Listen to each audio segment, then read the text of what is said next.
So I can't pass this off. That's from Katie. Oh, okay. Negatives makes it positive. Her kids think that I'm the guy who writes.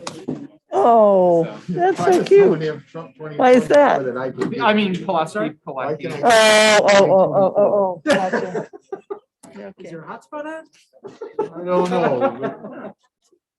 The agenda is there. Close. Is it hot? Right? Yeah, budget time. Nobody wants to be here. Later, but not now. Trump. Yeah. That would be good. You know that someone's doing it because they're reachable for us. Everybody can see it. Oh, come on.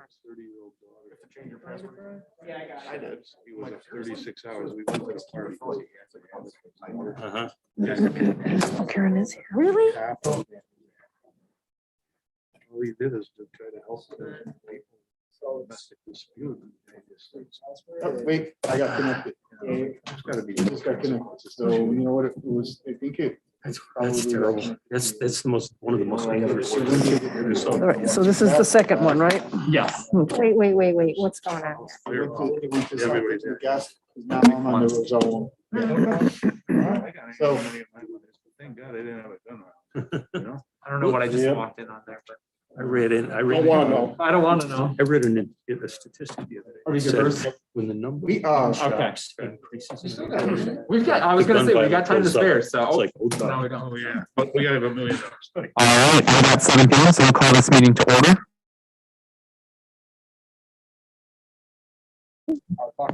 Would everyone please stand for the Pledge of Allegiance? Pledge allegiance to the flag of the United States of America and to the republic for which it stands, one nation, under God, indivisible, with liberty and justice for all. Madam Clerk, could I have a roll call, please? Mayor Pileski, Here. Trustee Berkshire. Here. Trustee Del Penna. Here. Trustee Domke. Here. Trustee Lanisa. Here. Trustee Prokowski. Here. And Trustee Trejo is absent, but you have a quorum. Thank you so much. We'll move to presentation of the prepared agenda. Moved. Is there an amendment? Yes, I would like to make a motion to move item 18 ahead of item 17, please. Thank you. And that's because we have a representative here for that item. Is there a second? So moved as amended. Thank you. All those in favor, please signify by saying aye. Aye. Aye. Those opposed, nay. Any abstentions? That motion carries. Move to Village Board public comment. Madam Clerk, did we receive any comment in advance? No comments in advance for this part of the meetings. Thank you so much. Is there any member of the public present that'd like to speak at this time? Seeing none, we'll move to officials and staff reports. I do not have anything tonight. We'll move to village trustees reports. Seeing none, we'll move to village clerk.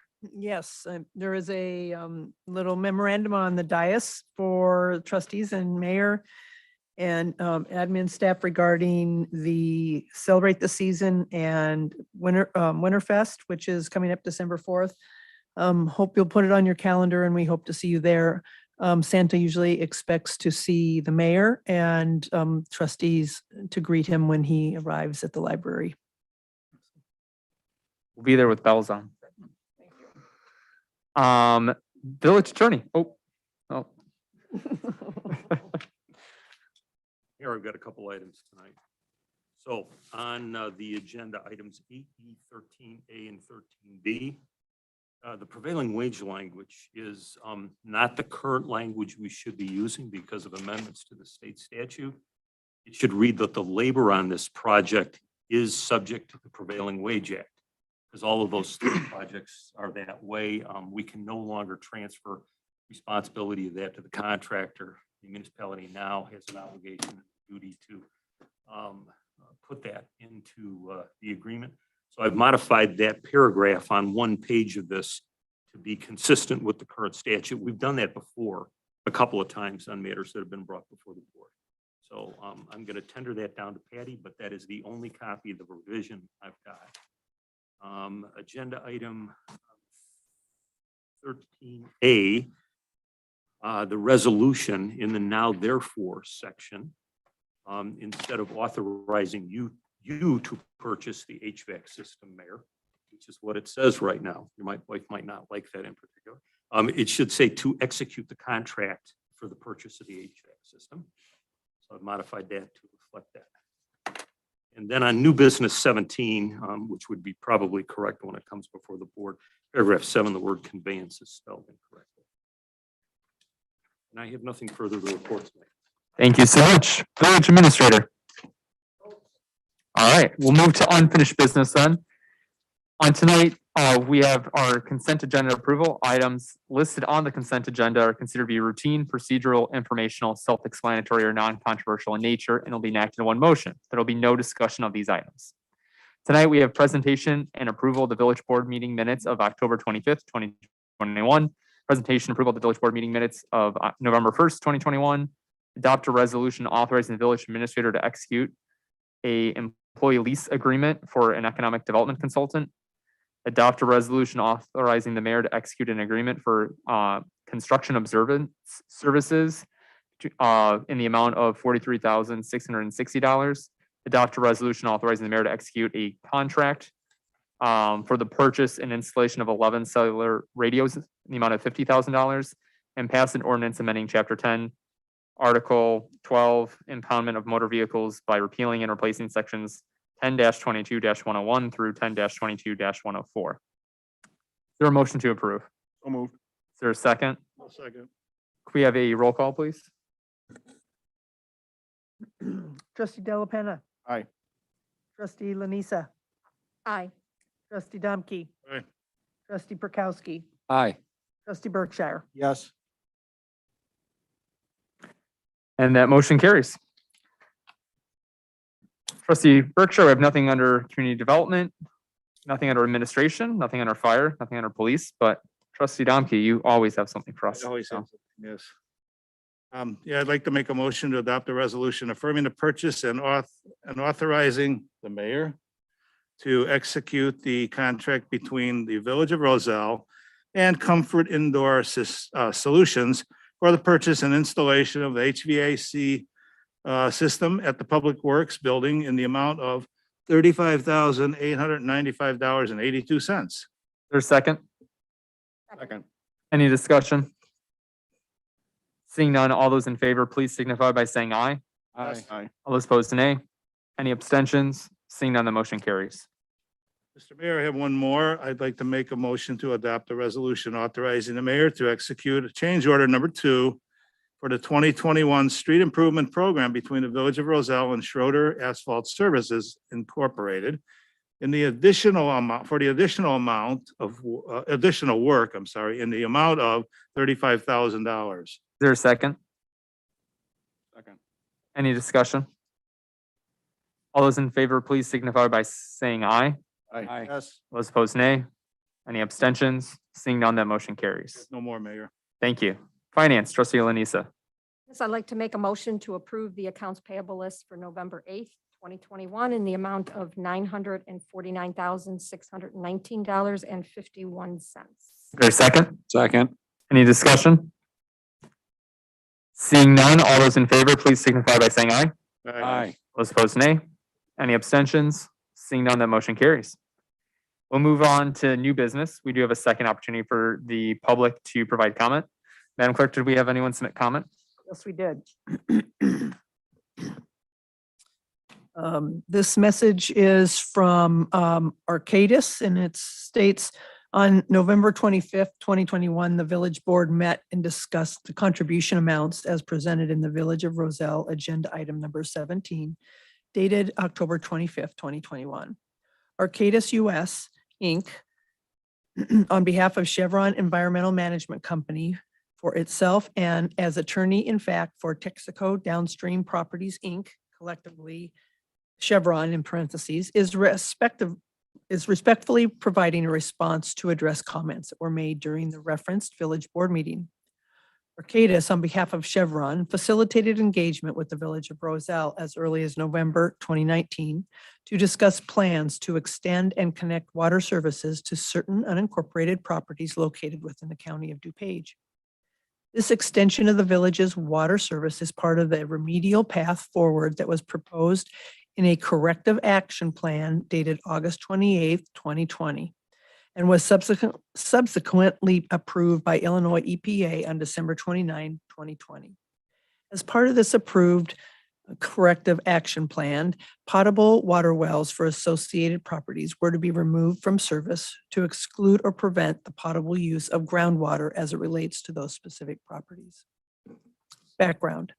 Chevron's corrective action plan relates to a leaking underground storage tank release that was reported in 1991 during the removal of the underground storage tank system located at 22 West 015 Irving Park Road, Medina, Illinois. Since 1991, Chevron has responded to this release, including through soil excavation, i.e. removal of nearly 1,000 cubic yards of impacted soil in 1991, characterization of the extent of soil and groundwater impacts, i.e. several soil and groundwater assessments between 1991 and 2019, and corrective action, i.e. operation of a remediation system between 2008 to 2012 to treat groundwater, connection to water services, and securing institutional controls. These approaches were appropriate and implemented under the oversight of Illinois EPA and LUST program rules. Extent of soil and groundwater impacts. As presented in various submittals to Illinois EPA, several soil and groundwater assessments have characterized or evaluated the horizontal and vertical extent of soil and groundwater impacts. As presented in the 2020 Corrective Action Plan, residual soil and groundwater impacts remain and have been physically delineated within the Irving Park Road and Medina Road right-of-ways. Arcadis has also evaluated the future mitigation of impacts with a fate and transport model, regulatory standard modeling process, in parentheses, that was presented to and accepted by the Illinois EPA. This modeling demonstrates the impacts will not migrate beyond its historically determined and recently verified extents. Soil impacts have been characterized as extending to 11 feet below ground surface, and groundwater impacts as being confined to a maximum depth of 50 feet. Potable wells, setbacks, and relocations. The Illinois Health Department and Illinois EPA have specific rules regarding the location of potable wells relative to soil and groundwater impacts in addition to other sources of impacts, i.e. sewers, lakes, septic systems. Minimal separation differences or setbacks from these sources of soil and or groundwater impacts vary. However, as it relates to this project, a 200-foot setback distance requirement applies.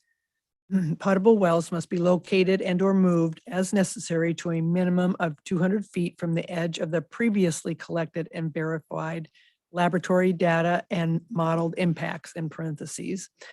An alternative to the use and or relocation of a potable well is to connect a property to a municipal water source and abandon the well. Relative to this project, connection to the municipal water supply was selected in lieu of relocating the well because of the 200-foot setback requirement. The potable well that services the 4 Points and United States Postal Service property has been tested by Chevron under the oversight of Illinois EPA and pursuant to the DuPage County Health Department non-CWS permit. To date, no gasoline constituents have been detected in the above-mentioned potable well. Chevron originally proposed to relocate this well at no cost to the property owner. However, this approach was not accepted, and the property owner's preference was to be connected to Roselle's municipal water supply. Additionally, a no further remediation letter was issued to the incident reported relative to the former Marathon property located at 21 West 780 Irving Park Road in 2016. The no further remediation letter was unrestricted, meaning soil and groundwater at that time was demonstrated as meeting the drinkable water criteria. Historical reports and information can be found at the attached IEPA link below. Thank you so much. And not a bottle of water sip anywhere in there. So any other comments that were received? No, that's it, Mayor. Is there any members of the public that wish to speak at this time? And we'll move on with our agenda to the amended item number 17, the Mangy Dog Development Agreement. Jason?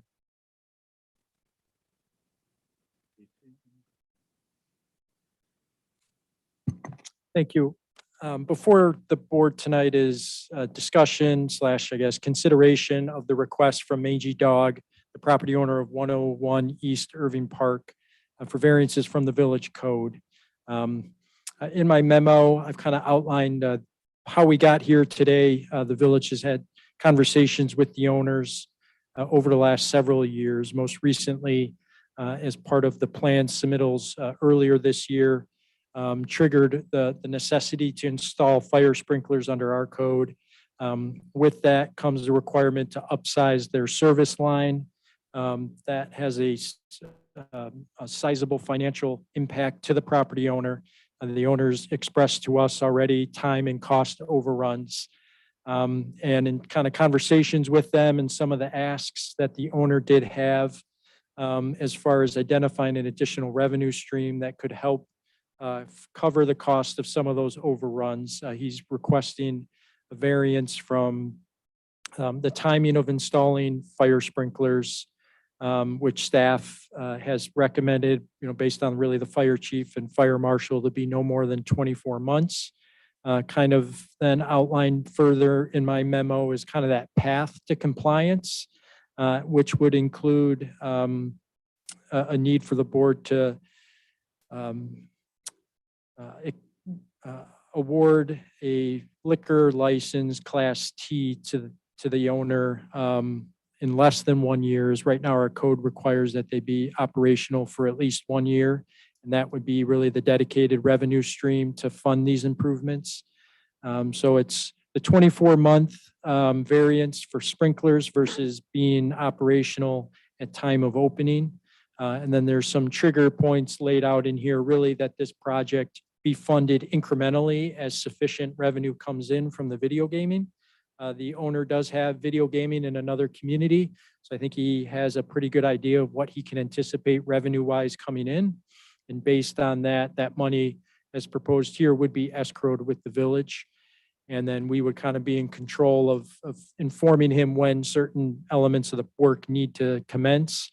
But also we recommend that really all plans and kind of all submittals for the fire system be submitted in advance, be reviewed, be approved, and then they then have to move forward. They already have all those things reviewed. Then it's just a matter of funding and lining up the contractor to do the work. So to ensure that it is done within those 24 months. So nothing out of pocket financially from the village as far as a contribution towards this. Because it is a restaurant and a TIF, certainly you can approach this through a redevelopment agreement approach. That is definitely in furtherance of the TIF and the redevelopment project area in our downtown. And as I noted, there's kind of 3 revenue streams that this property would bring from a tax perspective, as well as the improved property would there be subsequent increment within the TIF district as well. The owner's attorney, Mark, is here as well. So if there are any questions that you may have for me or for kind of the owner, we'll take those questions now. Yep, Bruce. I'm going to start with a statement. I'm not for accelerating the license for the video gaming. When we first brought this to the board, or when this was first brought to the board, we had a room filled of business owners and business owners who were concerned about people and companies coming in, such as the one that is on Lake Street and Spring, starts with a D, who opens up and just basically are facades for video gaming. We had put that in place. We also said they had to establish an eating for a year.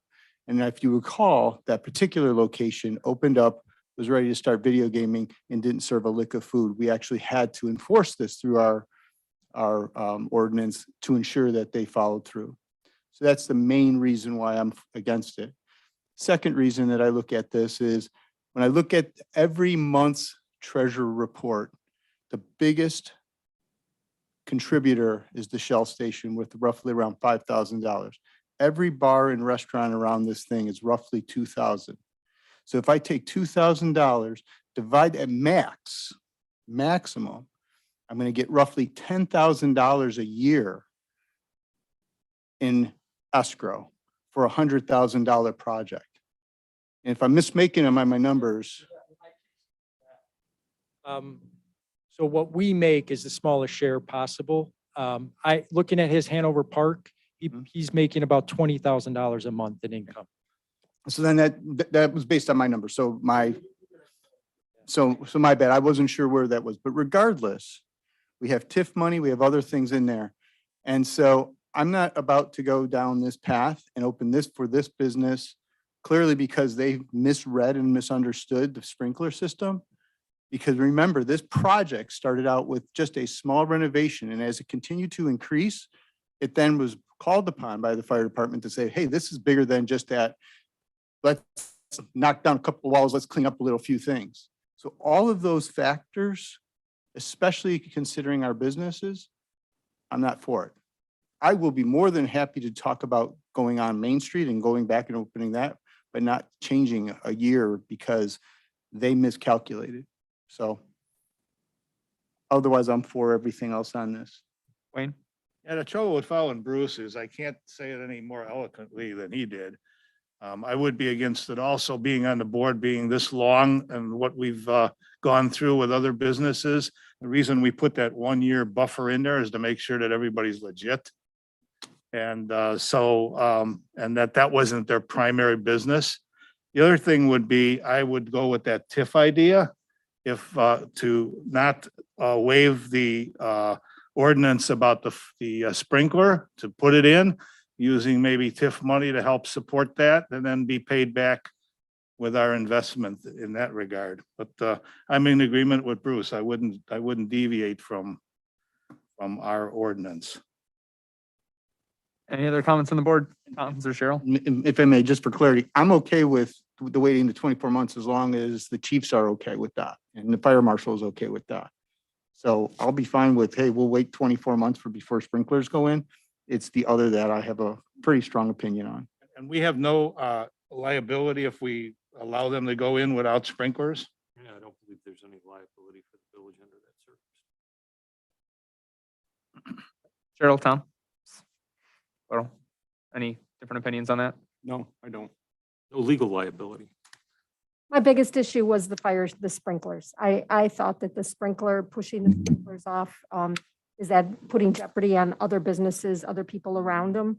And that would be my concern. It would be our luck, wouldn't it? It would go down. No. Sprinkler system.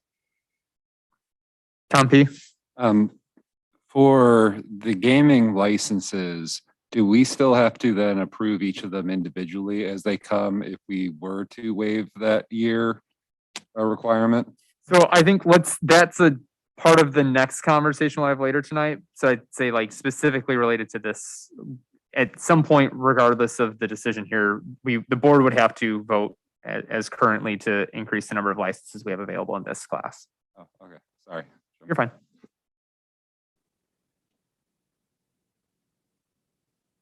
Sounds like we've got, I mean, it's so based on what I'm hearing, everyone, Cheryl, I guess, are you hearing the attorney's opinion on the liability factor? Are you still concerned about the 24 delay in sprinklers being installed? I am. Okay.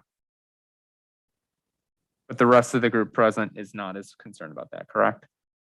So we've got 4-1 okay with the 24-month delay, but we've got no one in support of using or expediting the Class T license to finance it. So I know we did do a TIF grant at our last meeting for Mangy Dog. What is available in TIF funding to kind of help fill that gap, Brian, if you don't mind me putting you on the spot? Mayor. Oh, I actually do have another question then. If that requirement of the year is to avoid kind of those, facades for video gaming, and there seems to be no inclination that this is just a facade for video gaming, right? Like this is a legitimate bar as other locations are legitimate bars. Yeah, the floor plans and the building plans submitted suggest this is a bar, restaurant, and video gaming has a component of it, but there's nothing that suggests it's not So there is, alcohol and food first, if you will. so there's a reasonable, reason, I guess, for waiving that year requirement, this wouldn't necessarily open up the door for just other facade businesses to start applying for this same requirement. Seems like this is a pretty unique situation. So I'm actually in favor of waiving the year. Bruce, would it make you feel any better and look at it differently if we said we got all the revenue for the first year, so they derive no benefit? So they could have the license and get the customers into their building, but we get 100% of that for the first year? On a principal standpoint, no. Because we sat in front of a rather large room of individuals who, regardless of dollar and cents, made a comment and a statement to that effect. And we, as a board, said, well, we're going to put something in place so that we don't deviate and we don't want to be just like some of the other villages. So on a principal standpoint, I would say no. I still think there are other alternatives and ways in which they can get that sprinkler system in there. And I'm even, again, for the 24 months. It is what it is. Fair enough. Did you want Brian to? Yeah, and I think just Funding if on the it's note of what, available? before we go to the grants that are available to date, I think to Tom P's point, when we were considering this, we are able to waive that requirement in this situation because of it being in a TIF district and being a redevelopment agreement, correct? Legally, that's correct. So just for everyone, like, as we do have another conversation later tonight, but that's why we're bringing this forward as such. Sorry, Tom P. Yeah, I guess, bless you. That was my thought, I guess. It's kind of a situation, I'm sure the lawyer doesn't want to hear it, kind of the spirit of the law versus the letter of the law. The spirit of the law is to prevent gambling parlors, for lack of a better word. This does not seem like it falls under what we're aiming at with that ordinance. So that was just my thought. So continuing along the previous questions, as far as with, I'll change it to 4-1 in favor of not allowing the license earlier to reflect the comments by the trustee. But what grant programs are available if they haven't necessarily utilized, or what's the limits of those currently to date? So they've already technically maxed out the interior and exterior grant program that's eligible for their location and upgrades, but it's a board policy. Through a TIF agreement, you could choose other funding mechanisms straight from the TIF specific to fire sprinklers. Correct me if I'm wrong, Jim, but these grants that have been tied to this agreement are not reimbursed until the work is complete and proof of the work being complete is supplied to the village. So we could technically modify the interior grant program and potentially take away some of the work that we had them hold off on starting that made them eligible for that program and supply it towards the fire sprinkler cost too. So there's a couple different things we could do. My legal opinion, you have to do that in the context of an RDA, redevelopment agreement. There's a provision in the TIF Act that provides that a municipality has the legal authority to enter into what's referred to as all contracts with property owners and developers, which are otherwise necessary, and this is the key phrase, or incidental to the implementation and furtherance of its redevelopment project or plan, which is why hypothetically, you could modify the grant through the RDA and approve an RDA, which would provide for funding for that earlier than later. The statute also provides that municipalities have the right to exercise what are referred to as any and all powers necessary to effectuate the purpose of the act. The purpose of the act, of course, is redevelopment, and this is redevelopment. So as a consequence, if you're going to do something like that, provide money through another source different than the gambling, you have the legal authority to do so, and you have the legal authority to require the reimbursement through the RDA system. And there'd be a variety of different ways to do that. For example, well, I don't want to talk about the options, but there's a lot of different options out there to accomplish it from that standpoint. And so to that extent, we've already done 25 grand, or yes, 25 grand for them, correct? we've done a total of, it would be 40,000 for interior and exterior reimbursed. And we always require, we only match dollar to dollar. We don't just give money. Correct. So we're talking about potentially either remodifying what we awarded them or increasing their limit from 40 to maybe getting closer to that total 90 grand of awarded money to a business, correct? Like Jim is Depending on saying, the- through an RDA, you could technically go outside of the grant program stipulations that you adopted under the policy. Yes, Wayne. Maybe this is a footnote, but I can't imagine putting a sprinkler system in 2 years after you're up and running and shutting down for what, a couple of weeks to be putting in all that system. That'd be a hard nut to swallow. Yeah, we kind of had discussions. If you want, Mark can probably speak to, And I know like present value, dollars, future value and all that. And I know cash flow is the other issue of this. But you know, you've got the place under construction now. Now's the time to put this in. But that's just my opinion. So with the information on the table, and I don't know if counsel for the property owner has anything to convey from the owner, but is there what's the feeling as far as inducement? Are we comfortable going down the path of doing an RDA that would allow to award more money towards this? Or do we need we don't necessarily have a how to the solution right now? I'd be more comfortable down that path simply from the fact that that is something that we have always talked about with trying to help our businesses and do stuff with them. We're even having the money that we're putting aside as part of our budget. So to me, that's an encouraging thing for us, and we can sit down and talk to any one of our other business owners that we're here to help you. But we also made a commitment to them years back, and I want to honor that commitment. So that's why I'm staying where I'm at. So I would much rather do that. Agreed. Tom P. Sorry, I know you called on the attorney. I actually wanted to hear Chief Bozik's explanation that Jason referred to Wayne's question. just like the estimated installation and how we kind of spoke about it how it would be accomplished potentially.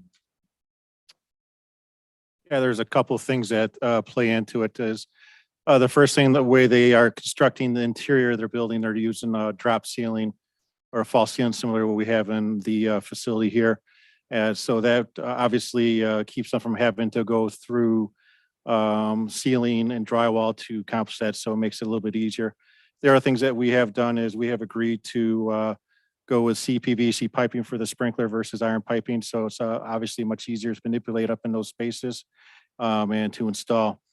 Kind of the big issue that we have here is that they run to a cost of having to extend the water main to the other side of Irving Park Road. The water main that serves that area runs on the north side of Irving Park Road. And so to be able to get a 4-inch water main off of there and get all the IDOT permits to go either boring under or open trenching Irving Park Road is a substantial cost and time commitment. From our standpoint, phasing it in, we feel is acceptable. Right now, that building has no protection in it. And so by the time they open, they'll have a fire alarm system that will provide protection for the occupants in there. But it will detect it. Obviously, it doesn't suppress the fire. Going the 2 years and letting them put the funding in gives us a long-term solution to the problem while trying to work with the owner and trying to work around some of the unique issues they have with this property. Thank you. And then I know we're kind of trying to problem solve on the spot, so I'm sure you probably don't have a feeling from your client or whatnot, but I mean, is there, from your client's perspective or whatnot, I mean, what's the hardship there that we're trying to solve for is it relates to the cost of the sprinklers? You know, he's owned this building for about 2 years. The universe conspired against him with COVID. He's had some trouble with his architectural plans and specs. And for whatever reason, he didn't properly anticipate this sprinkler problem. As the marshal said, getting under Irving Park Road, you know, substantially adds to the cost. And certainly, if you've experienced anything with IDOT recently, there's going to be a time delay in getting that permitting approved. So came up with an idea because of his experience in Hanover Park with the gaming machines is, you know, using that as a funding source to help him find some more money for this overall project. If that's, we still hope that they can find a way to implement that, would be a good source of funds. There's no prospect of him opening this as a gambling den. You can look at Mangy Dog Pub in Hanover Park. He's been running that, he and his wife, for many years now, and it's a legitimate business. It's a tavern. That's the business they know. That's the business they want to run in your town. That's why they were attracted to this location and building in the first place. So if they were allowed to utilize gaming machines early on, they would be running their business at the same time. It'd be a full tavern operation there, not just a place to stop in and do your video gaming. Other than that, I can't say much. I've seen the proposed conditions here for the redevelopment agreement. We could explore that further if there's more options there to help Brian and Claire with opening this business. Maybe that's an alternative that's more acceptable to Roselle. I hope so. I'm sorry that Brian isn't here himself tonight.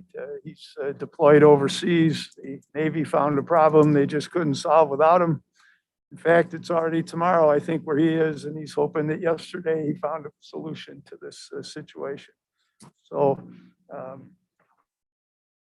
other than that, I don't have more details or some alternative based on this description to offer tonight, but we can continue to talk to Jason and see what can be worked out. Really, you know, he hoped to be open a year ago, so it's really hurting him to have all the delays starting up this business. So we're really looking for some solutions to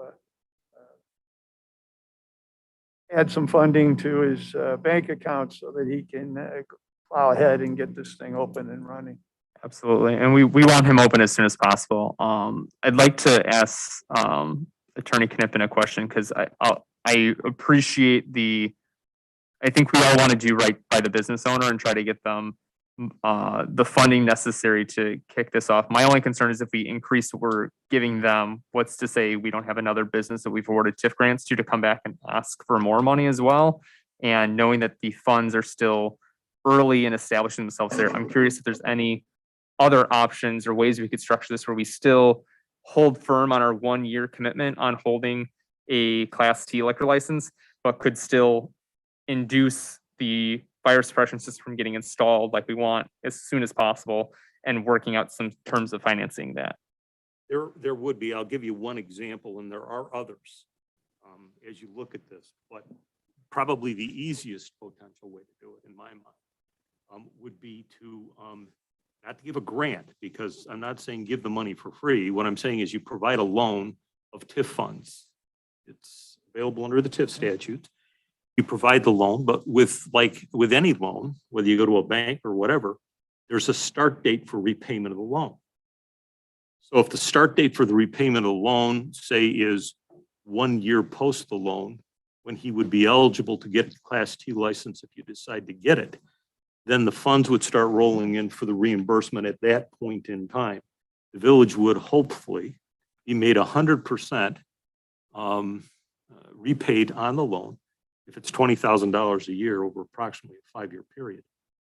And it wouldn't do anything that would really, what I would characterize as, or potentially cause other people in the district or other people elsewhere in town to come in and say, I want my license earlier. Here you've got a situation where you've got to extend a water line under the road, under Irving Park, and you've got a situation in which you have a legitimate restaurant bar business going forward, and that after a year, unless there's some serious problems there, and based upon their history in Hanover Park, it's probably less.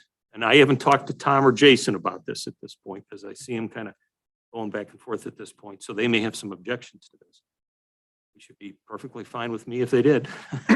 But you could then trigger the payment of the loan in conjunction with the time that the T license is anticipated to be granted. Have a question. Yes, How Tom. messy does that get if for some reason the business isn't in business in 5 years? Does It that gets- stay on the property? Well, for 5 years, the answer to that would be no. Because you'd have, 1 year hiatus in the payment. If it starts at the second year, there'll be a sum due in the second year. And that will be paid until the loan is completely paid unless the business fails. The business fails, the business fails. And that means that there will be people that will be eating that at that point. Although you have to, I would think, and maybe Karen or Kristen can comment on this. Are there any other indirect benefits that are gained to that side of the street by the extension of the water line over there as opposed to just this business? Kristen, I don't know. No, it's just a service to their building, so it's not an extension of the main, so there's no service. So that answers that question. Made larger to accommodate the sprinkler demand, yeah. Correct. So it's private service. It's theirs to own and maintain. Thank you. Bruce? Again, we're, Happy to share it with anyone. I mean, we seem to be Yeah, sure. solutioning here.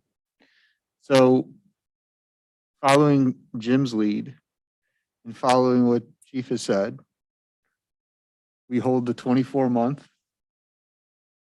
We start the loan payment. They start the loan in that 1 year. They can then get their loan. They still have 24 months to put the sprinkler system in. They can start bringing revenue in.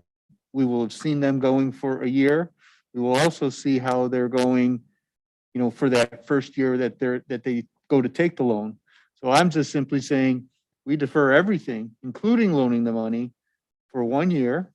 They get their license up. We're still within the 24-month grace period, and we all can walk away, and then we're not creating challenges. If they can't open in a year, then there's no reason to loan the money then. So, Exactly. and then there's no cost incurred as well at that point in time.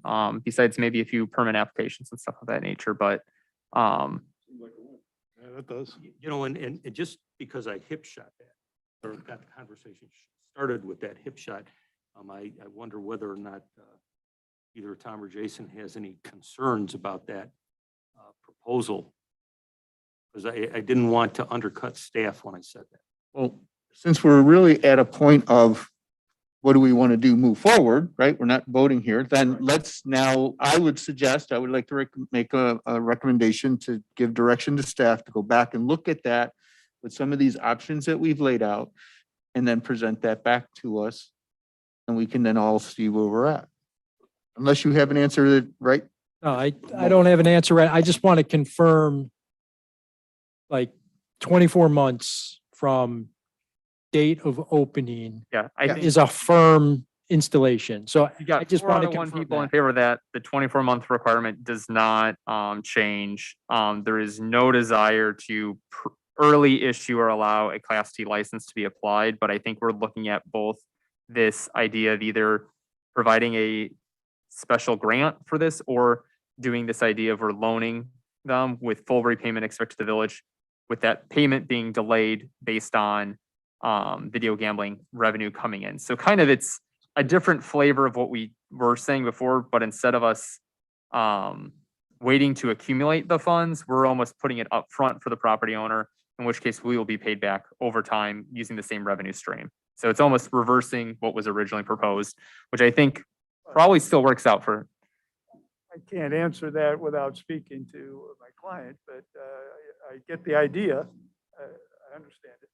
So I mean, so those are the two options. Anyone else have any different I feelings was or gonna say, anyone? that approach also doesn't open up a Pandora's box for any other business to come back for more grant money. So I like that part of it. And then, Mr. Mayor, if I can ask one other favor, is to have Tom take a look at, we're brinking that $100,000 for that business incentive based on the federal money that's supposed to be coming in. So there's another potential for funding that we could then leverage that we may not even, we can then use also. So that way the village may not be as much out of the pocket. So if we can add that to the mix, I think we would have a win-win situation for all of us. Tom, to you?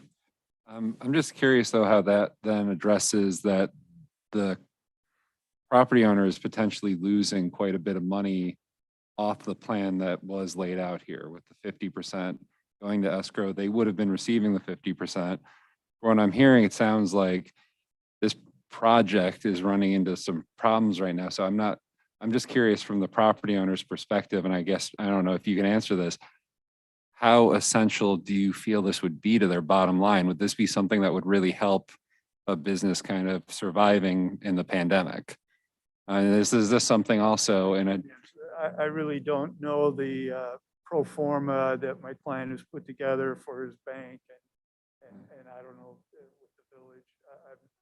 I'm not familiar with that information, but here's, we at least have some things we can continue talking to staff about and try to find a solution that will get him to the finish line. And yeah, I think any solution has to be not only vetted by staff, but also the property owner itself. I can say that from, discussing with Andy, there was no guarantee or any promise of a early or T class license provided to him.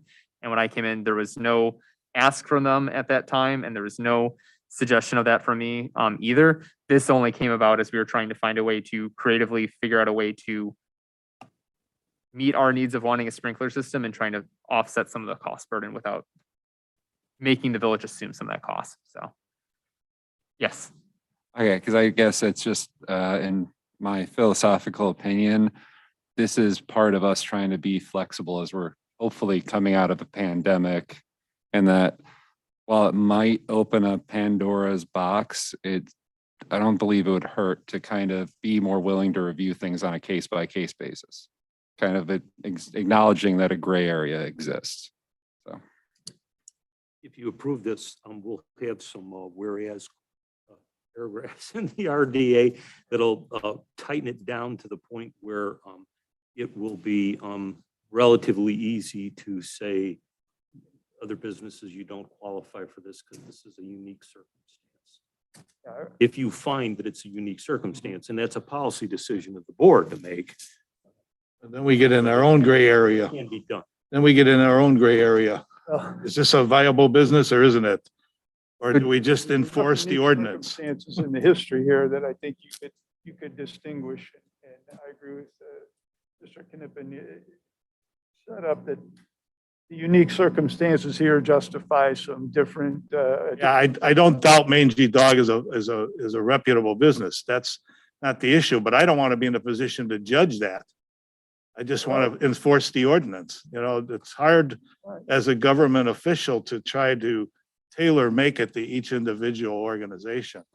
So on that note, just to recap for staff and everyone, we're in favor by majority regarding the 24-month time period. We are not in favor of the current proposal, but we'd like to go back, evaluate both either TIF grant and or American Rescue Act grant potential funding, and as well as a loan option as Attorney Knippen opined. And then we'll vet that with the owner, obviously, make sure that we have something that can be endorsed by them. And, if need be, let's plan to send an update communication to the board in between if we need to refine and collect feedback legally prior to December, since we are on an odd holiday cadence. So I don't want this to get slowed down because of that. So appreciate you coming out tonight.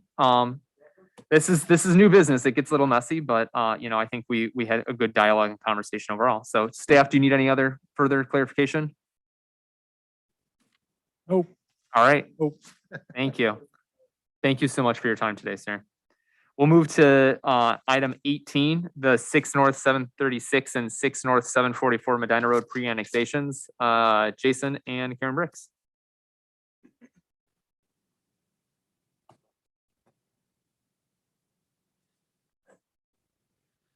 All right, so in the packet for tonight is what staff believes sort of represents the direction that was provided at the last meeting for how to proceed with the pre-annexation agreements for 4 Points and the Medina Post Office. Each property has to connect to water and sewer within 6 months. Sidewalks have already been constructed, so that's not a factor in this. Conveyance of a permanent utility easement and a temporary construction easement by the owner to the village. Due to the layout of where the existing mains are, they'll have to go onto private property and such to extend the main. So we need some easements. And this has been in the agreement since the beginning.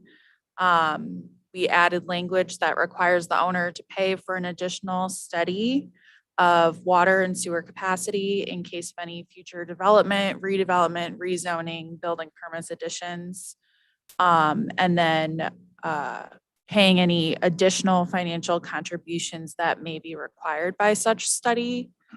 And then the agreement for 4 points represents payment of the water sewer impact fees for years 1 through 10, and then payment of the equivalent of the village's eating establishment tax for years 10 through 20. Any questions from the board? Bruce? Of course. So working backwards on the 10 through 20, let's just, he's gambling, we're gambling, that he's still, or a business will still be a round, right? Because I think that place has changed hands a couple of times and maybe even, or maybe just the names have changed. I'm not sure if it actually has changed hands. In the event that does happen, would it still be stuck to the property, right? If they opened up, if another restaurant, eatery would open, we would still get As long as, that. yeah, Bruce, as long as the pre-annexation agreement remains effective for 20 years, it'll still be attached to the property. Okay.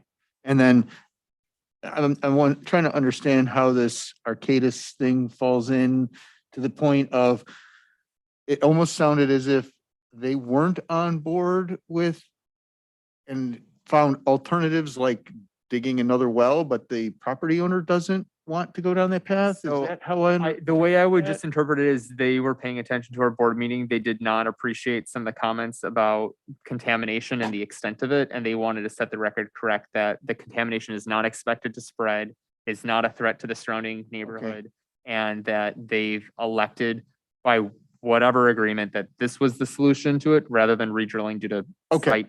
That's, constraints. thank you. So- I'm trying to get Behind clear. that, way beyond our meeting. Yeah, they Yeah, I just, was they trying to get clarity on get a what that nerve. is. So then I guess then that first 1 through 10 would still be applicable regardless of what this clarity letter was there. Then, thank you. I'm good with this then.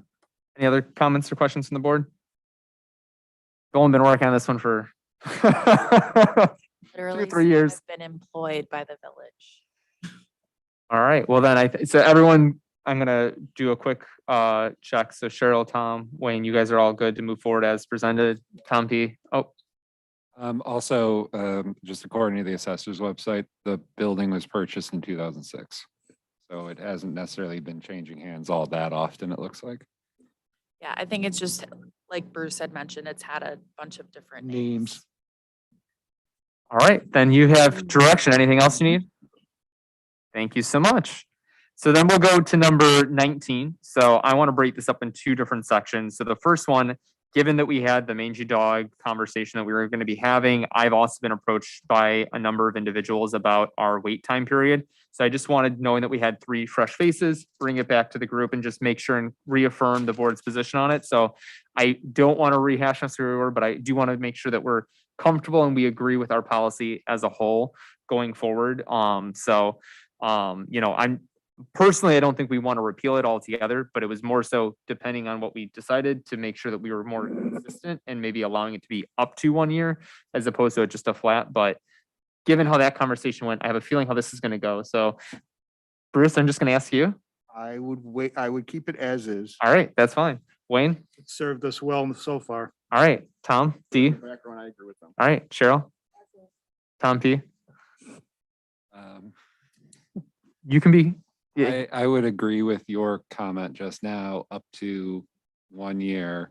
I genuinely believe that flexibility is the best policy for any of our ordinances and anything like that. But if everyone else is comfortable with it, I mean, the fact that mangy dog is even coming before us shows that there is some flexibility already built into the system as it currently exists, so. That was easier than I thought it would be. So, moving on. Yeah, well, you know what? Hey, you know what? But that's why I rather check and reaffirm. So that way, as I talk with businesses, I can reaffirm that the board has looked at this recently and this is where we're at. The second thing is due to recent gaming legislation that was passed, it increases the minimum fee that we as a non-home rule community can charge per terminal. So a lot of communities pay in excess of hundreds of dollars. Some have thousands of dollars fee per unit. We were restricted to be at 25. We can now go up to 250 per year per terminal. So with that being the case, and we have new opportunities here, wanted just to revisit this with the board as well. I know staff put together a quick summary at the bottom of our current liquor Class T license holders and their terminal fees that they paid to date. So that way you kind of have an idea, but wanted just to open that up. You can see that it would tenfold increase our, or not that it's going to change our world by any means, but other communities do charge pretty substantial terminal fees. So just wanted to get the board's pulse on this one. So to mix it up, I'm going to go over here, not to put you on the spot, Cheryl, but I think that going from the 25 to the 250 is a reasonable amount. okay. MD, okay, Wayne.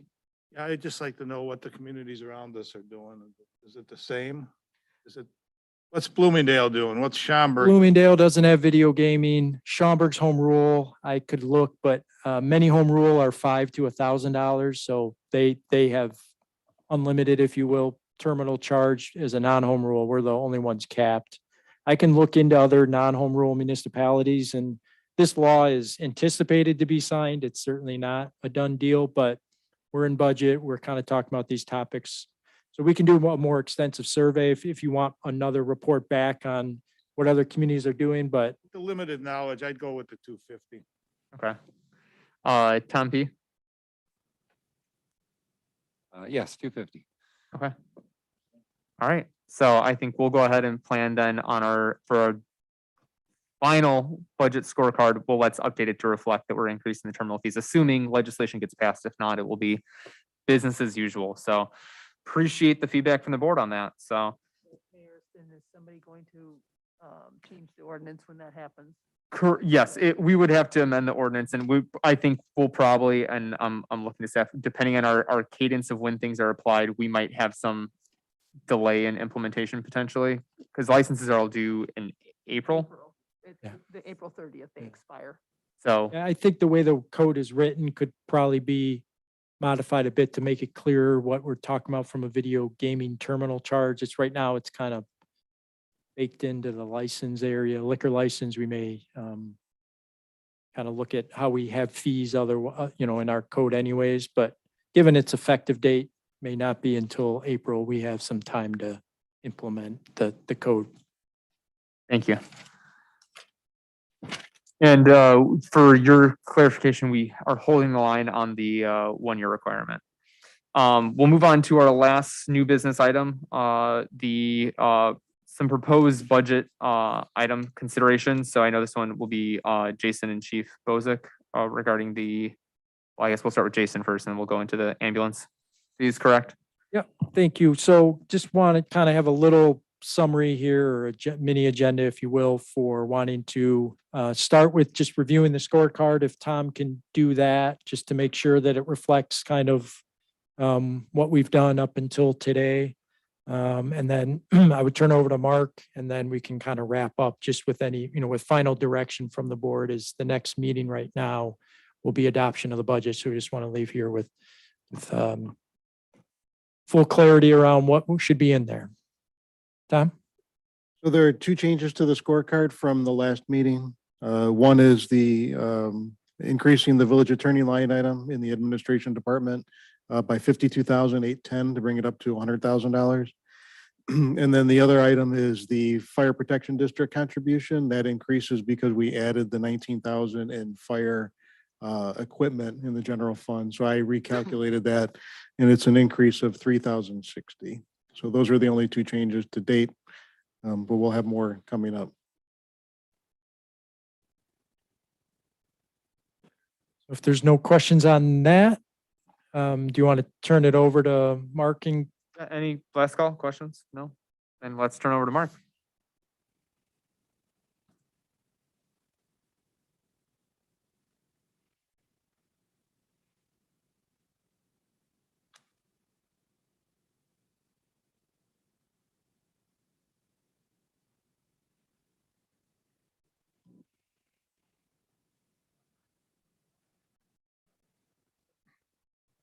Awesome, thanks.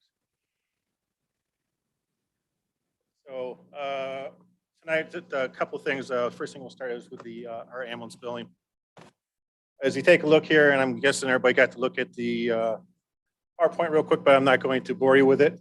Right now, anytime we transport a patient in our ambulance to the hospital, we charge that patient a fee anywhere from $800 to $1,200 if they're a resident, based on the level of service that's provided. Patients are balance billed, and I think that's an important part of this discussion here. Balance billing is the practice of billing the patient for what the insurance doesn't pay. So as an example, if we bill the insurance company $1,000, the patient has a $500 deductible, the insurance company pays the $500, then traditionally we have balance billed that patient for the other $500. We haven't raised our rates since 2013, and rates were set by basically comparing our rates to our neighboring communities. We didn't want to be too high, we didn't want to be too low, but there wasn't any really great factor of how you figured that rate. Next slide there. So if you take a look at our rate schedule here, and we took a sampling of our neighboring communities and our West Suburban Fire Rescue Alliance members, and currently we charge towards the bottom of the pack, $800 to $1,200 for a resident, and $900 to $1,400 for a non-resident. We have on the next slide, we'll talk about how we figure the rate, but with our GEMT program that we're involved with, that we have the opportunity to increase our rate to $2,783, which is the actual cost for us to provide a transport of a patient. Go to the next slide, please. Where this comes from, and this rate comes from, is the Ground Emergency Medical Transport Reimbursement Program. That was started by the Illinois Fire Chief several years ago to bring this program to the Illinois Fire Service. As we bill Medicaid patients have a fixed rate that we get paid for, regardless of the service that we provide, anywhere from about $125 to $250. So for our case, obviously, if we're billing $1,000 for an ambulance call, we're again paid $250. That was $750 that we're eating the cost on as a taxpayer. With the GMT program, basically it's an agreement between Illinois Department of Health and Human Services and the federal government. And what the GMT does is pays the difference between the rate that was paid by Medicaid and the rate that our current fee schedule is set at. What will happen is that, an example, if we get paid the $225, GMT will pay us the remaining balance. And then as part of the agreement with the state of Illinois, we share that revenue, sharing it 50-50.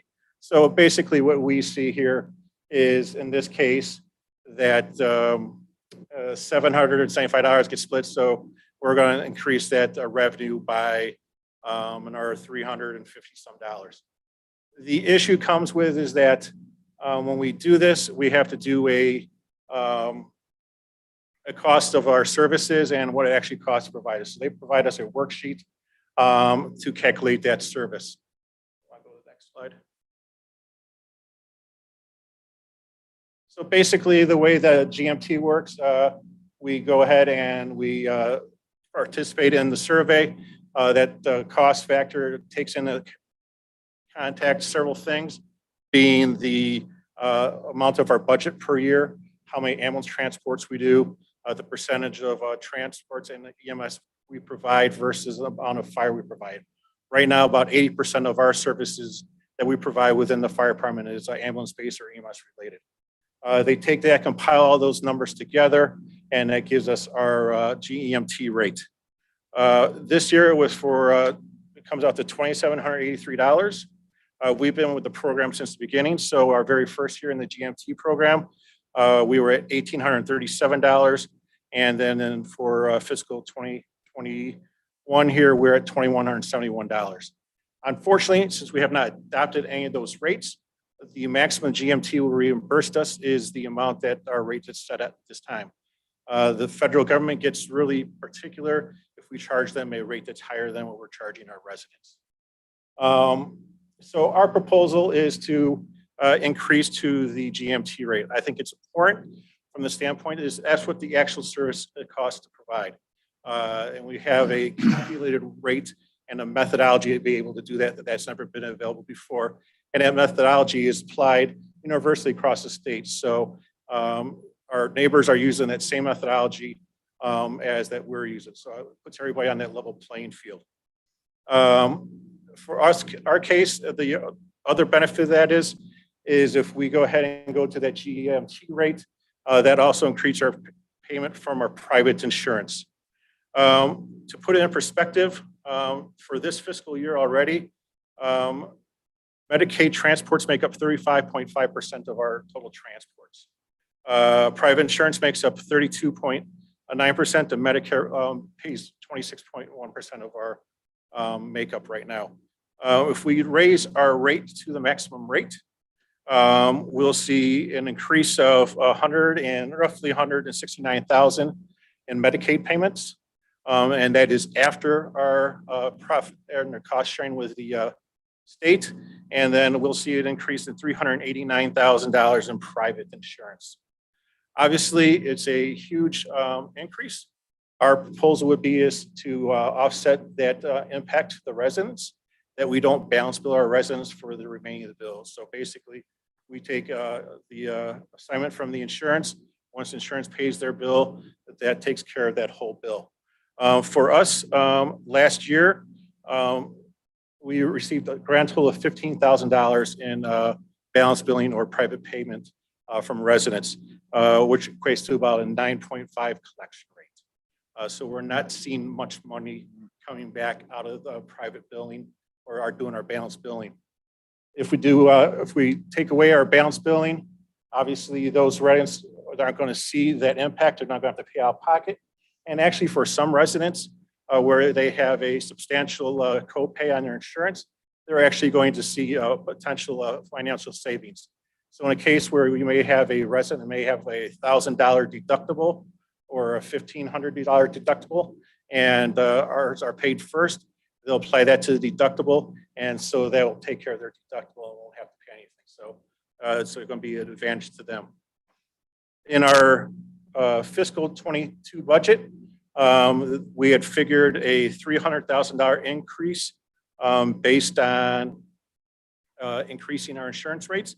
And that number was based on $2,050. When we started putting the budget together, we didn't have our exact number for the GMT program, and we also wanted to be fairly conservative, so we didn't overestimate what we're doing.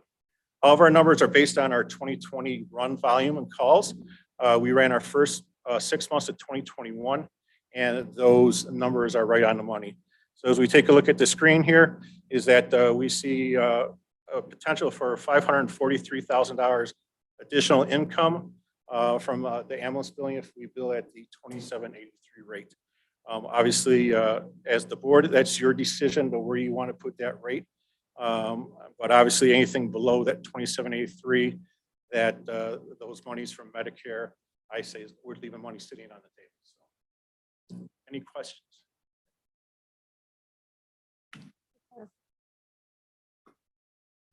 Saw the spreadsheet once before. Any questions from anyone or any comments? Everyone? Sounds like just a complete winning situation. I don't And see a downside at all. the residents don't get hurt. In fact, they get helped possibly. And so, Yeah, and I think it's important from our standpoint is that the residents who use the service or the visitors who use that service are paying for that service. yeah. I've always said that, you know, the taxes that our residents pay is to make sure that we're there, we're ready to respond, that service is right to them. But to sit there and have the residents have to pay more money for something, a service they may never use, I think it's appropriate to have those folks that use that service pay those fees. Yeah. Bruce and Tom, Fee, good? On the line.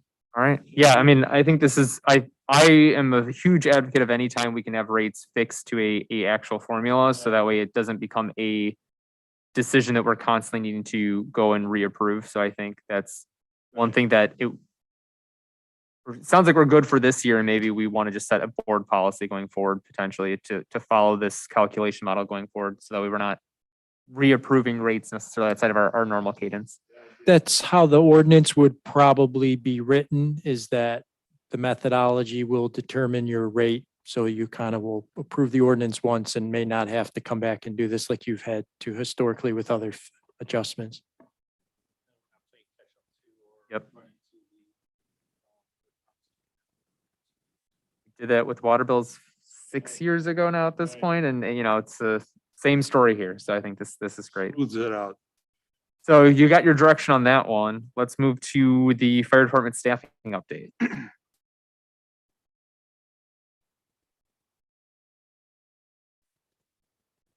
So a little bit of a different board makeup here since April. We came to the board in April to discuss our staffing options. Currently for our staffing, as you take a look at the screen, our ideal staffing and what our authorized staffing is 9 personnel on duty at a time. That allows us to staff the a command car, the battalion chief's car, an ambulance, our primary engine. Then what we have is a 3-person jump company, and that company basically is what I would call our utility company. They jump based on where the need is. If it's a fire, they jump on the ambulance or on the fire truck. If it's a second ambulance call, they'll jump on the ambulance. It gives us that flexibility so we can use those folks. Currently, we staff that with 4 full-time, 2 contractual, and 3 part-time. When we came to the board back in April, we were at 3, 3, and 3. The problem we were running into is a nationwide issue, is that we were having problems staffing. So what we had proposed at that time was to reduce our contract by 6 personnel and increase our full-time staffing by 6 personnel. At that point, we were asked to go ahead and increase our staffing by 3 right away, and reduce our contract by 3, and then bring the information back to the board at the end of the year to see where we're at. And that's where we are today. So our first slide here is our total on-duty personnel from May to October, when we put the new person into effect there. As you can see, is that 10 personnel we have for 2 days. That meant that we had everybody there and nobody was on vacation. Doesn't happen that often, and so that's fairly consistent. Where we want to be with 9 personnel, we had at 53 days. We had 1 person down to 8 person, 171 days. We were 2 persons down, 147 days. We can work with that. That's somewhat acceptable. The problem we have is when we get down to that 6 personnel, it's our very minimum that we can run with. And we had 14 days. We consider that our critical staffing level. And that means we can only get 1 ambulance out and a fire engine out for calls. For us, that's huge because we run ambulance calls, and we tend to run ambulance calls back to back. So when 1 ambulance is out, we very shortly thereafter take a second ambulance call. We prefer to have 3 companies in service. Out of those 368 shifts, 50%, 56% of the time we had 3 crews available. So obviously there's those 44% is where we didn't have that 3rd crew available. So that means that we either had to move crews around or we relied on mutual aid companies coming in to help us run calls. The good thing is with the staffing and increasing our full-time and making the decision to make all our full-time personnel be paramedics, that 96% of the time since May to October, we've been able to staff both ambulances. And that's important to us because, as we said before, that 80% of our call volume is EMS related.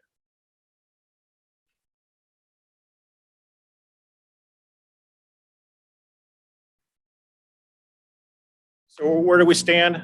Full-time positions, we have 15 authorized positions, 14 are filled.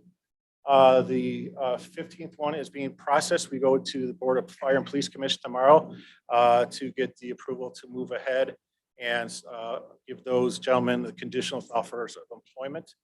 One of our biggest setbacks here is that once we were approved for the full-time positions in May, we hired 2, and then we expired our eligibility list because we were getting to the list and we were in year 2 of our eligibility list. And so a lot of people had gone to other departments and were interested in coming to us. Our part-time positions, we are authorized for 29 authorized and 12 are filled. It seems like a low number, and it is, but the big thing here is that also last year you approved a $3 an hour increase for individuals who took on permanent part-time positions. Right now we have 4 of those individuals working, and that has filled an additional 48 shifts per month for us to cover those days. To put it in a other term is that of all of our part-time positions for the last year, we filled 75% of those positions, which is a very high number. Once again, we're seeing a lot of turnover there, but the part-time position, permanent part-time, has been attractive. It's drawn people in. We're seeing we have 3 other people that are in the wings waiting to come in to do that. We're finding the younger generation likes the permanent part-time because it's a attractive hourly rate and it gives them the greatest flexibility in scheduling. We're finding that they like their time off, so and they can come in, do their time, and go home, and so it works well for both of us. We get to our Metro contract positions. We reduced it in May to 6, and currently our 3 are filled. Once again, we have that same issue is that candidates are they come onto the contract and they move to full-time positions. We're guilty of that because we take some of the best ones off the contract to bring them over to full-time for us. So for us, we're 3 contract positions down. We have not received any applications from Metro in the last 3 months. This is a nationwide issue of paramedic supply and demand. The remaining Metro contract employees that we have are being mandated to work at least 2 additional shifts per month. And then so any other additional shifts are either being filled by our part-time or our full-time personnel, and we're billing that back to Metro. To put it in perspective for you guys, and as we say, it's a problematic across the board, is that for the contractor, the Wheaton contractor down 7 personnel, Glen Allen's down 5, we're down 3. So out of those 3 contracts alone, that's 15 paramedics down. The Central DeBate Hospital paramedic program set to graduate this December is graduating 12 paramedics. So obviously the demand for the paramedics and what the hospitals aren't putting out aren't keeping up. Issues that we're taking, you go next slide.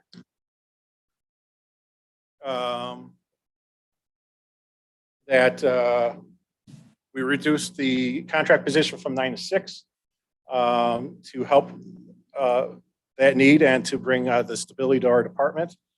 We've increased the starting wages and renegotiate that contract with Metro. So our current paramedics are starting on the contract side at $53,000. January 1st, they go out to $58,500, and then January 23 goes up to $61,500. Of course, we knew what was going to happen is once we did it, other guys were going to jump over us. Wheaton went to $65,000. Glen Allen went to $70,000. They still can't pull anybody in. To put that in perspective, when we bring a new full-time firefighter paramedic on here, we're starting them out at $67,400.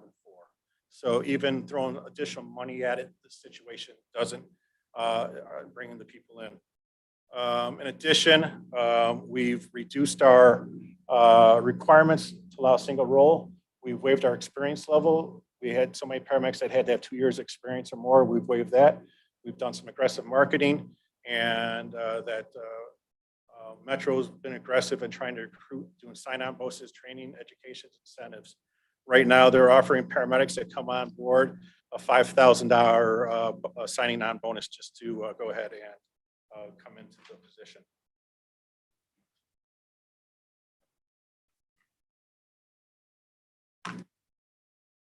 So obviously, we still have an issue. Our biggest concern is obviously having the proper manning in the firehouse and not to burn out our current guys. I will say, and you guys have heard me say this before, I have a phenomenal group of men and women over there. They're bending over backwards. They're picking up extra shifts. And it starts from myself coming all the way down. Myself and my deputy have picked up shifts when they've been open and nobody else has picked them up.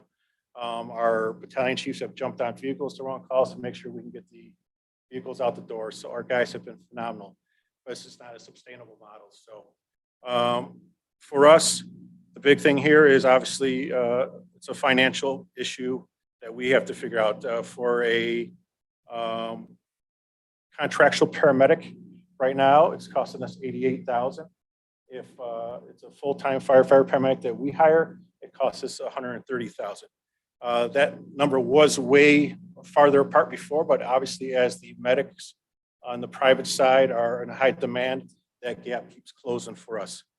For us, if we were to reduce the contract by 3 and increase our manning by 3, the 1-year cost difference is $127,000. If we were to do that May 1st and reduce our contract January 1st and look at adding our 3 full-time guys, April 1st, our financial difference is really about $30,000.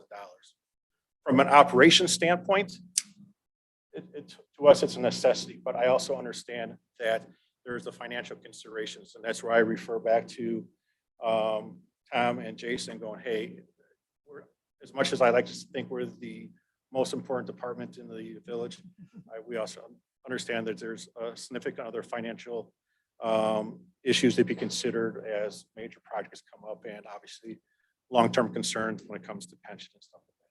But that's where we stand with our staff. Any questions or comments from the board on this, Bruce? So I'm just going to go through my math. If I look at this last slide, it would cost the village 42.5. Start, and I know it's graduated because we don't start day one, but play along with me, Tom. 42.5. Multiply that by the 3 people, I'm at 1.25-ish, 130-ish. You're about to propose to bring 253 more in from the ambulances. So net, we're at 120 plus. If my math is right. So for me, between the 2 slides and decks, it's a no-brainer, and I would agree with it, because I also feel that if you bring in the right people and have the right staff and the people that you have over there who will help coach and guide them, you won't have as much of the turnover as you will with contractors. So I would propose moving forward with closing the contract as we have agreed with them, working on getting those 3 people in, and we get still an extra $125,000 in based on the ambulance fees. Wayne? I just picked words out, and when you said it's critical to us, that means a lot to me, because I don't live as a fire department chief, but you do. I believe that you spoke from your heart when you said that. I like the way Bruce thinks, because he always can find a little extra money somewhere.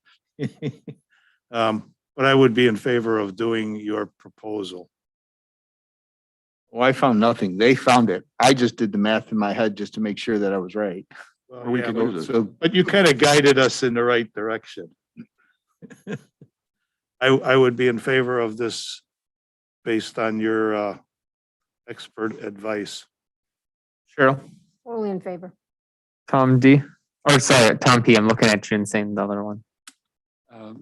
Yeah, I mean, just those numbers of where your staffing was at are almost alarming. The idea that, you know, you'd have to rely on the mutual aid stuff to respond to multiple calls is something that should be avoided at all costs. So I think, and apparently there are no costs, so we are actually making money. So of course, this seems like a absolute no-brainer. Now Tom D. It's easy to confuse the 2 of us with the hair thing, I think. The staffing problem in all the units of government are not going to be, it's not a short-term phenomenon. So that 130,607 right now is going to do nothing but go up. So I would be in favor of having more full-time that we control. So when do we get a new list available to pilfer for people? So we established our new list in September. We tested. We actually turned out pretty well. We have 30 on the list.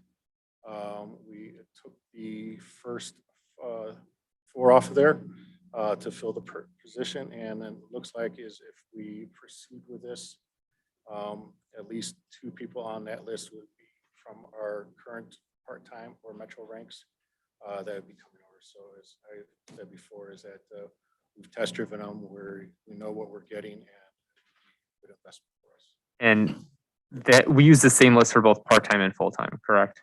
Or is it just for full-time? Okay. By statute.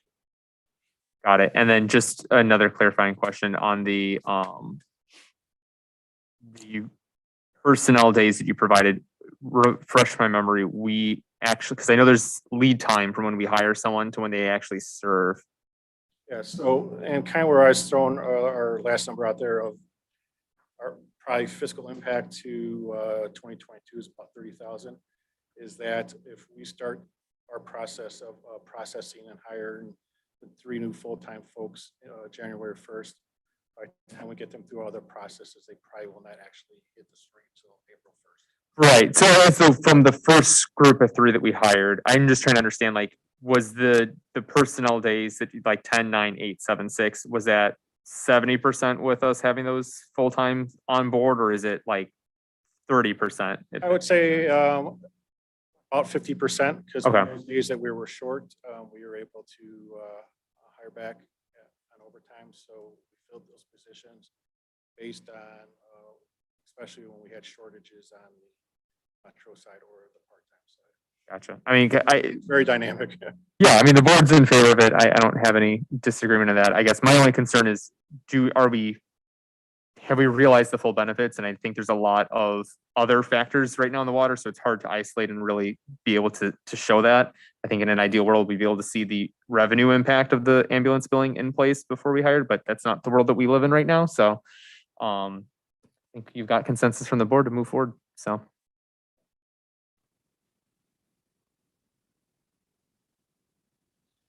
That's it for the budget packet for today. Well, Oh. sorry. I was just gonna ask. So thinking about this a little bit and what we just got done talking about with staffing and the likes. And my quick math, that 120, we're gonna get somewhere in the neighborhood of 253. We're gonna put into the new scorecard, presuming that we go with that ambulance thing. We're gonna then subtract some of that out. My recollection from our reviews is that staff did a phenomenal job of trying to keep their levels flat. I would like to propose taking that extra 125 that we get, and obviously it'll be more, but just taking that and just put it into staffing. I think there's still some gaps. And it may not just be fire, so that's why I want to say general staffing. I see Tom waving, I can see everyone else kind of looking. So I would propose putting that there as a placeholder. And then we can start looking at things come January and February so that at least we have it earmarked for any uncertainty. Because again, thank you, staff, for keeping things flat, but I also know you're running a bit lean. So let's put that money to good use. Tom P. I actually couldn't agree more. Goes to my word of the day, flexibility. It gives us flexibility with staffing, any changes, anything that we need to be ready for. And, just because we budget it, obviously doesn't mean we have to spend it. I'm sure you'll find a way to spend it. But yeah, I couldn't agree more. I think that's a great idea. That something that resonates with others as well. All right. Tom and Jason, you can work with that, and we'll have that reflected then in the scorecard for December then. And then Tom, you'll do your magic of when we start and all the rest of that, right? I just do nice round big numbers, but you'll do the rest of that. So we'll get the board an updated scorecard before December 6th. When you see the agenda, we'll get it out in advance so you know kind of where everything lands based on tonight now. So that's really the ambulance revenue, the staffing levels. I want to make sure under review of the budget scorecard, Tom, if you can just cover the timing of public works projects. I think I skipped over that, but I think you saw tonight you approved a project that technically won't be until next year's budget. So Public Works went through and did an exercise and got status updates on all the projects. And you'll see that in this scorecard then too, that will be sent out to you.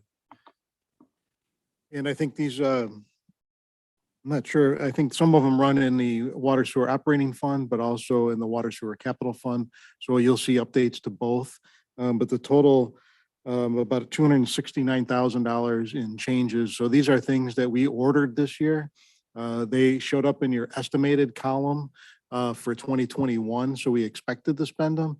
I'll take that out of there, and then we'll rebudget them for 2022. So these were items like the cellular radios for the SCADA system, that was $50,000. There is a check valve and pumps for the Boterman effluent project. The check valve was purchased, but now we're waiting for the pump at $72,000 and then the install of that pump. So that's $84,000. Some work at the oxidation at Boterman for $36,000. So we'll do the same for that. And the hoist and trolley at Devlin, that's $67,000. So again, things that we were expecting to do this year, I planned for it in our budget. It's reflected in the budget as spending this year, but we're going to now rebudget that. So that'll be some of the changes you'll see in the next scorecard. Fund balances will be larger end of year this year. You'll spend down more fund balance next year subsequently. Okay, it sort of answers my question, but because I was going to go down accruals. I mean, can we accrue any of this? No, we do not. So these are, the only time we would do that is if we prepaid. So like for the fire engine, for example, if we were to prepay and we didn't get it delivered this year, that would be an asset on our books. But as far as the other stuff, no, they all encumbrances lapse at the end of the year. So then, to Jason, to your point, funds will go up higher because we didn't spend everything this year, and we'll use that money to go down. And at the end of it's no different like my accrual concept. It's just Correct. Net It's zero, just so- net it's zero just- at the end of the day. That Right, just so you know, you'll see a higher balance, but don't worry, we're you spent it. it will spend, but because it's planned, yes. Got it. Any other questions or any other comments on budget stuff? Just, I guess, general, so the parking lot operating, if there's anything the board so chooses to do, keeping it as is what I recommend. I mean, we're showing kind of a potential end of year deficit, but I don't think, you have time next year to adjust. And if things come back a little better than anticipated, then it may not need to be done at all. But just wanted full disclosure on that. It's not often we adopt a fund that may be in the red at the end of the year. So if you all are fine, we'll keep that as proposed and just monitor it next year and work through that if we need to make any adjustments. Is that okay, Tom and board? See no head shaking, no. So we're free to move forward as. Then the green light on one of the counselors getting the one full-time hired this year, who's our full-time contractual. We wanted to onboard that person this year. In lieu of waiting till 1/1 of next year. Again, to your staffing flexibility, we like to keep that person and that person wants to stay on. So we would like to start that sooner rather than later as we come to the end of the year. Real no cost difference, very nominal, if anything. You've got consensus. All right, there you go, Steve. All right. We'll move to other business. Any other business for the board to discuss tonight? Seeing none, we have no executive session tonight anymore. So is there a motion to adjourn? Okay, I'll second. Thank you. All those in favor, please signify by saying aye. Yes. All opposed, nay. Any abstentions? Seeing none, that motion carries. Adjourned at 8:32. Thank you so much, everyone.